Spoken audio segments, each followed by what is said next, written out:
నిన్న మాజీ శాసనసభ్యులు కుర్సొచ్చినట్టు మాట్లాడే విధానం చూశారు మీరు.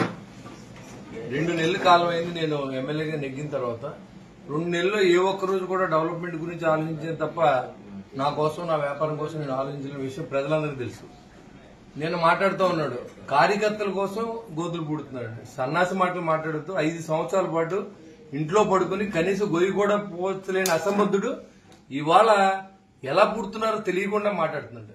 ఏ కార్యకర్త, మా కార్యకర్తలు ఎవరు ఈ రోజు వరకు మేము డబ్బు సంపాదించడానికి పార్టీకి వచ్చిన నా దగ్గర ఎవరు లేరు.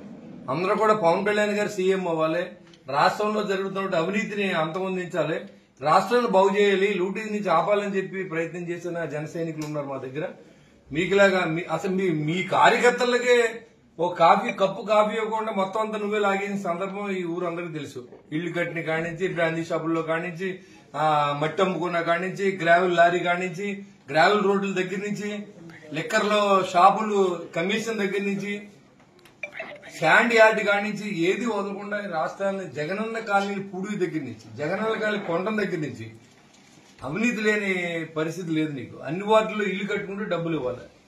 ఇంత అవినీతి మంత్రుడు పవన్ కళ్యాణ్ గురించి మాట్లాడటం, పవన్ కళ్యాణ్ నుంచి మాట్లాడుతుంటే ఆకాశం మీద ఉమ్మేసుకుంటే నీ ముఖం మీద పడుతుంది. కాబట్టి పవన్ కళ్యాణ్ ఏంటో మీ నాయకుడికి తెలుసు.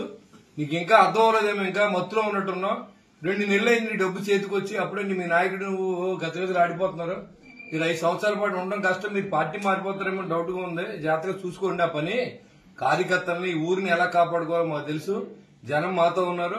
జనం నాకు ఓట్లు వేశారు కాబట్టి దానికి 10 రెట్లు సేవ చేసే నేను ఈ పని చేస్తాను. నీలాంటి తాటేకి చప్పులకు బెదిరిపోయే పరిస్థితి నాకు లేదు. ఖచ్చితంగా పని చేయడానికి ఉన్నాడు, పని చేస్తాను.